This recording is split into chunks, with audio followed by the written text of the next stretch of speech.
Bonjour, nous allons voir aujourd'hui dans cette vidéo comment exploiter votre système. Donc cette vidéo, elle s'adresse aux installateurs, clients de la société Iker, mais elle s'adresse également aux utilisateurs.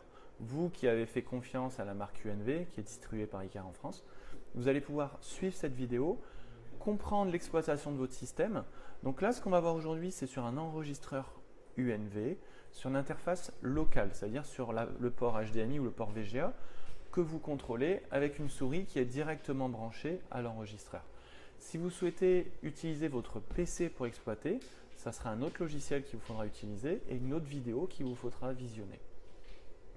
Donc l'idée, c'est que l'interface qu'on va voir aujourd'hui est la même que vous soyez sur un enregistreur 4 voix, 8 voix, 16 voix, 32 voix, 64 voix ou 128 voix.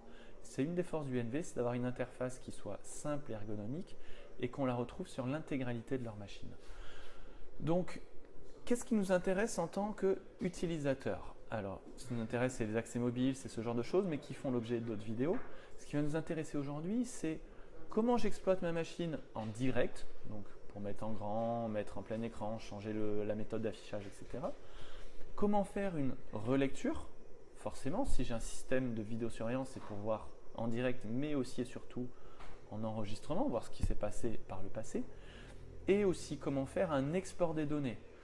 Il s'est passé un événement, j'ai besoin d'exporter ces données pour mon utilisation, pour le transmettre aux forces de police. Comment je vais pouvoir faire? Donc ça, on va le voir. Les 3 étapes. Donc la première étape, l'exploitation de votre machine. Donc, premièrement, il va falloir vous connecter à votre système. Donc, assurez-vous d'avoir votre compte utilisateur et votre code, et également d'avoir les droits. Qu'est-ce que ça veut dire les droits? Ça veut dire que certains utilisateurs ont des droits restreints. L'idée, c'est que certaines personnes ne vont pas pouvoir faire de la relecture, etc. Donc là, moi je suis en admin, donc je vais pouvoir accéder à tout. Si c'est le cas de votre utilisateur, vous allez pouvoir suivre la vidéo. Alors, qu'est-ce que j'ai? J'ai, pour commencer, la possibilité de mettre en grand une caméra. C'est très simple. J'ai juste à double-cliquer. Voilà. Donc, je double-clique, la caméra se met en grand. Je redouble-clique, la caméra, l'affichage revient sur ce qui était affiché avant. Ensuite, j'ai, quand je suis sur une caméra, une rangée d'icônes qu'on retrouve ici. Alors, on va se mettre sur celle-ci. On va se mettre d'ailleurs plutôt sur une qui aura un peu plus de fonctions, voilà, comme celle-ci. La première des icônes, si votre caméra est compatible, c'est l'icône Contrôle PTZ. Cette icône va en fait me permettre de contrôler une caméra qui aurait la possibilité soit d'avoir une rotation gauche, droite, haut, bas, soit une caméra qui aurait la possibilité de zoomer, de dézoomer. Là, je suis sur une caméra, donc maintenant que j'ai appuyé, j'ai ce menu qui s'ouvre, je vais pouvoir me déplacer, je vais pouvoir améliorer la vitesse, je vais pouvoir zoomer, dézoomer, je vais pouvoir enregistrer une préposition, donc un endroit qui me convient, ou appeler une préposition. J'appuie automatiquement, la caméra vient là. Je vais pouvoir activer la lumière, je vais pouvoir activer un essuie-glace si c'est disponible. J'ai une notion de positionnement 3D qui est dispo, ça veut dire que je vais encadrer une zone et automatiquement ma caméra va venir se positionner sur cette zone. J'ai une notion de chauffage, de déneigement, également un raccourci où là en fait simplement je clique sur les côtés de mon image et j'ai une petite flèche qui vient s'afficher pour venir faire la rotation de ma caméra. Voilà. Voilà pour la partie PTZ. Avec un clic droit, voilà, je peux revenir sur ma caméra. Ici, c'est pour arrêter l'enregistrement local. On peut forcer l'enregistrement ou forcer son arrêt. Normalement, tout est automatisé, donc pas besoin. Ici, j'ai un bouton de relecture rapide qui est plutôt sympa, qui relie en fait 15 minutes en arrière. J'ai juste à cliquer, voilà, il va relire 15 minutes en arrière. Cette durée de 15 minutes, elle est paramétrable dans l'onglet Système. Je peux avancer pour voir ce qui se passe. Et je peux faire pause pour revenir sur ma caméra. J'ai un bouton de zoom digital. Alors ça, c'est quelque chose qui vous sera très utile, surtout qu'avec UNV, vous avez quand même des résolutions très intéressantes qui vont vous permettre de zoomer dans une partie de l'image. Voilà, donc là en fait, je ne vois pas ce qui se passe sur les bords de mon image, ici ou ici, Et par contre, ce qui se passe sur le centre de mon image, je peux aller zoomer dedans. J'ai juste à venir encadrer la zone qui m'intéresse pour aller voir du détail. Avec un clic droit, je reviens toujours sur mon image initiale. Donc forcément, plus votre caméra aura une bonne résolution, plus vous serez en mesure d'aller zoomer de façon intéressante. Donc celle-ci, voilà, on est sur une caméra 8 millions de pixels. On peut aller voir des détails, aller voir des choses intéressantes dans mon image directement de cette façon. Ensuite, j'ai un bouton sur la configuration d'image. C'est un bouton que je vous déconseille d'utiliser, mais qui éventuellement peut vous permettre de modifier le type d'image, de dire voilà, bah là, mon image, elle ne me convient pas. J'ai par exemple un contre-jour trop prononcé. Je vais pouvoir appliquer un mode dans lequel voilà, le contre-jour va être compensé. Je vais pouvoir retrouver une image. Là, je vais pouvoir prendre une photo. Alors, je ne sais pas si vous arrivez à le voir. Sur les bords de l'écran, vous avez un petit carré blanc. Ça veut dire qu'une photo vient d'être prise. Ici, ça c'est un bouton qui sera intéressant. Ça va vous donner des informations sur la caméra. Son nom, son adresse IP, où elle en est, etc. Et simplement, si vous laissez votre souris dessus, vous allez avoir également le nombre d'images secondes, donc 25, le bitrate, donc la bande passante, et la résolution. Donc là, on est 2560 par 1440, équivaut à 4 millions de pixels. Possibilité de couper le micro, d'activer le haut-parleur ou d'intervertir des caméras. Et là, de quitter simplement ce menu. Voilà pour la partie directe. Donc le double-clic très important qui me permet, voilà, c'est très rapide, c'est très réactif d'afficher mes images. Ensuite, j'ai la possibilité d'avoir du multifenêtre, donc en 4, 6, 8, 9, 16 sur ce modèle. Ça peut aller bien plus loin si vous avez une plus grosse machine. D'activer le mode couloir si c'est judicieux vis-à-vis de l'installation de vos caméras. Là, j'ai un bouton que vous n'aurez que sur les machines à partir du 302. C'est la possibilité de basculer de l'écran VGA à l'écran HDMI. Les gammes inférieures au 302, l'écran HDMI et VGA affichera de toute façon la même chose. Par contre, sur les gammes 302, vous pourrez avoir deux écrans qui afficheront des images distinctes et ça vous permettra en fait de basculer votre souris d'un écran à l'autre. Sachez, petite astuce très importante, si vous perdez votre souris, si elle est sur un écran, vous ne savez plus lequel, vous avez simplement à cliquer avec le clic droit pendant 5 secondes et votre souris va basculer sur l'écran d'après. Ici, le contrôle PTZ, c'est ce qu'on a vu tout à l'heure. Et maintenant, donc voilà, là on a terminé sur la partie directe. Ce qui va m'intéresser, c'est une partie donc relecture un peu plus poussée qu'on va avoir ici. Donc je me mets, par exemple, imaginons cette caméra, je fais un clic droit et je clique sur relecture. Automatiquement, là on arrive dans le menu relecture, donc mon deuxième menu. Là, c'est très simple, très intuitif, vous allez voir. Automatiquement, il m'a lancé la caméra sur laquelle j'avais fait mon clic droit, donc c'était l'IPC 744. Je peux sélectionner, si je le souhaite, de relire plusieurs caméras en même temps. Donc ici, je sélectionne mes caméras. À ce niveau ici, je sélectionne ma date, donc le 1er juin, ça me va très bien. Je peux par exemple partir sur le 31 mai. Ici, ensuite en bas, j'ai une barre qui va de 0 à 24, donc forcément vous en doutez, de minuit à minuit. J'ai ensuite des codes couleurs qui vous seront intéressants, que vous allez voir ici. Quand c'est du bleu, c'est que c'est de l'enregistrement continu, il n'y a pas eu d'événement, type mouvement, vici et alarme, etc. Par contre, quand c'est du rouge, c'est qu'il y a eu un événement, c'est qu'il s'est passé quelque chose. Donc à ce moment-là, j'ai juste à faire glisser mon curseur, à relâcher, et je vois ce qui s'est passé à ce moment-là. Voilà, ici, à 15h12, je vois ce qui s'est passé immédiatement. Chose intéressante, petite astuce, si vous mettez voilà, une caméra en surbrillance comme vous avez ici, vous cliquez, et si vous venez ici sans relâcher, vous avez un aperçu en direct de ce qui va être affiché. Donc voilà, je vais voir ce qui se passait à ce moment-là. Je relâche, automatiquement j'ai ma relecture à 8h57. Si cette plage horaire est pour vous trop compliquée à exploiter, vous allez avoir la possibilité de la restreindre. Donc là, je suis de minuit à minuit.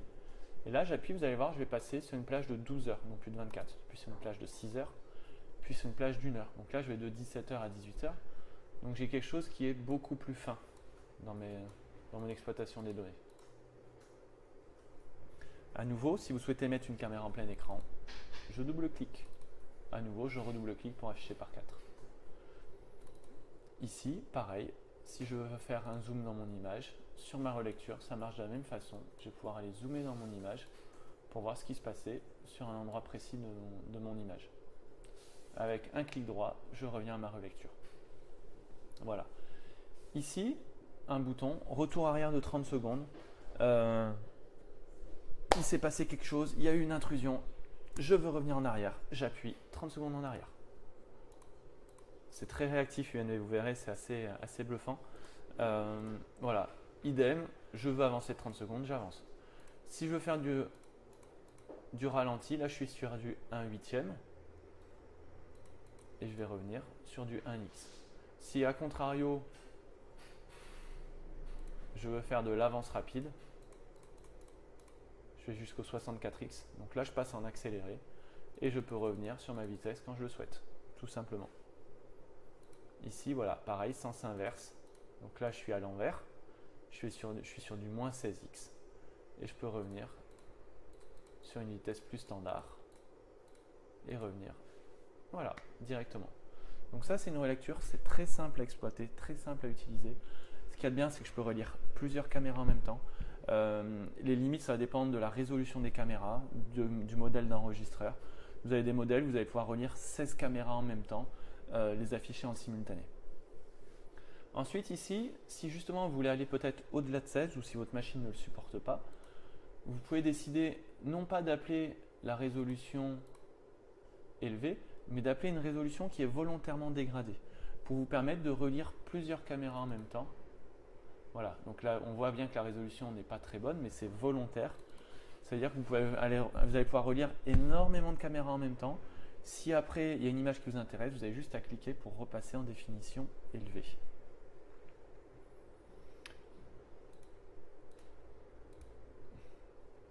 Voilà pour ma relecture. Alors, j'ai des outils de relecture qui sont dispo ici. Où je vais pouvoir faire une relecture en mode couloir, par exemple c'est judicieux. Une relecture par événement, dire voilà, ben moi ce qui m'intéresse c'est de voir uniquement les intrusions de périmètre de ces caméras. Là je vais pouvoir rechercher et avoir les intrusions de périmètre qui vont ressortir si j'en ai eu. Ensuite, celle qui va m'intéresser majoritairement, ça va être le Smart Search. Le Smart Search c'est quoi? C'est la possibilité de lancer une relecture, de rechercher un mouvement sur une partie précise de mon image. Donc pour ça, je sélectionne ma caméra, je sélectionne mon jour. Voilà, je me mets à un endroit où il y a une image cohérente. Voilà. Lecture. Ici, je vais cliquer ici et je vais dire, ben voilà, moi ce qui m'intéresse, c'est uniquement les mouvements sur cette voiture rouge. Le reste ne m'intéresse pas. C'est cette voiture rouge qui a été vandalisée, pas la noire qui est là, c'est pas la route. Je sélectionne ça. Je sélectionne ma sensibilité, donc qui va de 0 à 10. Donc plus je serai sensible, plus je suis sujet éventuellement à des fausses alertes. Et j'appuie sur la loupe. À partir de là, le système va scanner et il va me donner. Voilà, alors le problème c'est qu'il y a la route, donc c'est pas le meilleur exemple. C'est pas grave. Ici, voilà, tout ce que j'ai en bleu, c'est toujours de l'enregistrement continu. En rouge, l'enregistrement sur mouvement. Et il va me dire, voilà, il y a eu du mouvement sur cette voiture bleue. Partout où j'ai du vert, sur cette voiture rouge, pardon, c'est là où j'ai eu du mouvement. Alors, on va essayer de donner une zone qui sera peut-être, où il y aura peut-être un peu moins de détection. Voilà. On va se mettre en dehors de la zone. Voilà, donc là, je vais avoir à nouveau tous les mouvements qu'il y a eu sur cette zone. Donc ça va me permettre de simplifier ma relecture, de me focaliser sur ce qui m'intéresse. Ici, vous pouvez faire une relecture de fichiers externes. Qu'est-ce que ça veut dire? J'ai une clé USB avec des exports vidéo. Je la mets sur mon enregistreur. Je peux relire les fichiers directement sur la clé USB. J'ai enfin une recherche par image et une recherche par poste avec en fait la possibilité de chercher un mot-clé. Ça, pareil, ça fera l'office d'une autre vidéo.